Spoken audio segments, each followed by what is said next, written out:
The vote passed at the third bell, which in Verath time meant nothing to me but which the chamber treated as significant, a civilized hour for the burial of a formality.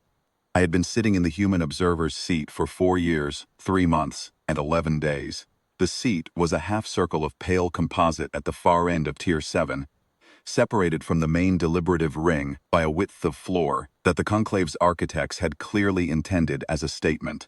Far enough to watch, close enough to be watched watching. The position came with a title, Observational Liaison, Second Class, and no voting weight, no speaking rights during formal session, and a clearance level that granted me access to the public record and nothing else. That was what they believed, at any rate. Delegate Primary Sorveth of the Cathani block opened the formal proceedings. She was tall, gray-scaled, unhurried, with the particular calm of someone announcing a thing already decided. The motion on the floor concerned the restructuring of observer classifications across all associate tier species. Humanity had held associate tier status for 11 years. The restructuring would consolidate associate observers into a single ceremonial seat, tating, non-permanent, stripped of even the nominal access the individual postings had carried. She did not look at me when she read it. Chamber's secondary delegates stirred through the proposal the way water stirs around a stone. A little movement, nothing breaking. A few of the Lathani block representatives exchanged the low harmonic they used for agreement. The Dravathi cluster mind pulsed amber twice, which I had learned to read as assent without enthusiasm. No one objected. The proposal had been written carefully. It did nothing dramatic. It simply made the human seat smaller, quieter, easier to ignore, and it did so through the conclave's own administrative code, which meant there was no appeal mechanism and no required notification period. It was, as these things go, clean work. The vote registered at 41 in favor, 0 opposed, 3 abstentions. Sorveth noted the result for the record and moved immediately to the next item. I wrote the final entry in my log. The document I placed on the table was bound in gray composite, the same material as the seat I'd been sitting in. Regulation thickness. Standard conclave filing dimensions. I had prepared it over the preceding 8 months, which was longer than I'd expected to need, but the Cathani block had been more active in the outer reach corridors than I'd initially assessed, and I wanted the annexes to be thorough. Set it on the table, in front of the clerk of record. He was a mid-level Lathani functionary named Orvash, competent, careful, of procedure. He looked at the binding, then at me. Filing for the record, I said. Per Administrative Code 741, subsection 9, an observer posting that is reclassified to ceremonial status at session close must submit any outstanding assessments at the time, reclassification. The record must be closed complete. Orvash looked at the binding again. It was not a thin document. I buttoned my jacket, ticked up my bag, and walked to the door. I did not look back. There was no need. I had been watching that chamber for 4 years, and I knew the sound of a room that had stopped breathing. The specific quality of silence that follows the moment when a large body of deliberators realizes, all at once, that they have made a procedural error whose dimensions they cannot yet calculate. The doors sealed behind me with the soft hydraulic compression the conclave used for all its formal closures. Final, airtight, civilized. I was in the transit corridor, waiting for the lift to the lower docks, when my contact in the Dravathi administrative staff sent the single character signal we had agreed upon 2 years earlier. It meant they opened it. I had filed the document as an observational assessment, which it was. That was its honest classification, and I had not misrepresented it.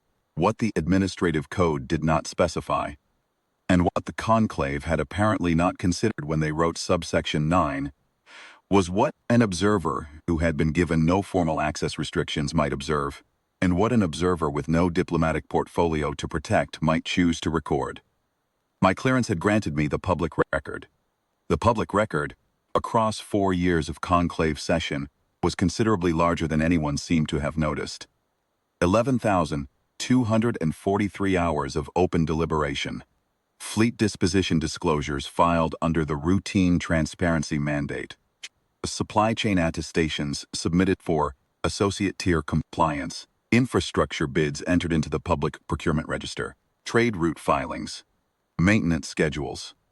The budget annexes that no one reads because they are formatted in the Conclave's secondary, administrative script and run to several hundred pages each. I had read all of them. The assessment I left on the table was 412 pages. It covered, in the Verath Conclave's own taxonomic and analytical format, because I had learned it.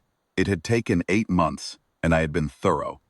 The military disposition, logistical vulnerabilities, internal block tensions, resource dependencies, and operational readiness status of every major deliberative faction in the chamber.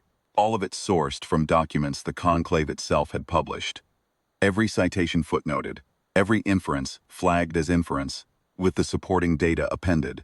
I had titled it, in the conclave's own formal filing language, Comprehensive Threat and Disposition Assessment, Verath Conclave Deliberative Body and Associated Factions. Prepared by the Human Observational Liaison Second Class per mandate of the Reclassification Closure Protocol. It was technically a routine filing. The lift arrived. I stepped in. My orders, when I had accepted the posting 4 years ago, had been simple. Watch, record, assess, and file if the position was ever terminated. Earth Strategic Directorate had been patient people. They had understood that an observer with no leverage and no access is also an observer with no reason to be careful, and that a conclave that sees a ceremonial seat sees furniture, not a censor. Sorvath's block had written the reclassification motion. I had watched them draft the language in the open session 14 months ago. When I saw subsection 9, I had understood what the filing requirement would eventually mean, and I had begun the final annexes that same week. I did not think of it as a trap. The conclave had built the procedure. I had simply read it. The lower docks smelled of coolant and the particular mineral salt exhaust of Lithani transit drives.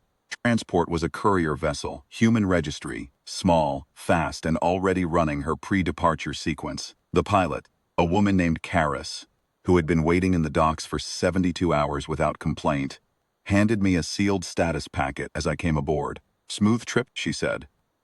"Administrative," I said. She nodded and went forward. I found my seat and opened the status packet. Standard transit authorization, route confirmation, and updated recognition code for the border relay. Nothing unusual.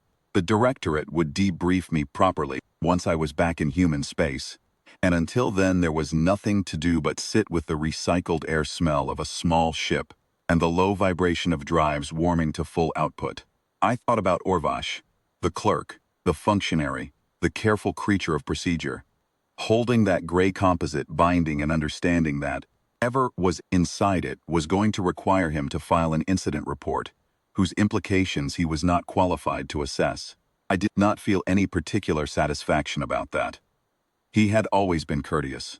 I thought about the conclave chamber, the tiered seating, the ambient cyan of the holographic record displays, the precise architectural distance the designers had put between the deliberative ring and the observer seats at Tier 7.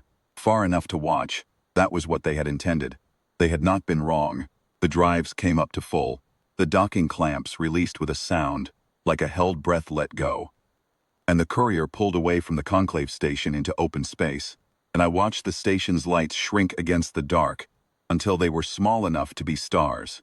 And then I could not tell them from stars. And then there was only the dark. I closed my eyes. 4 years, 3 months, and 11 days of watching, and they had sat 41 votes in favor, 0 opposed, and signed the clause that required me to file. The conclave had excellent administrative procedure. That had always been the problem.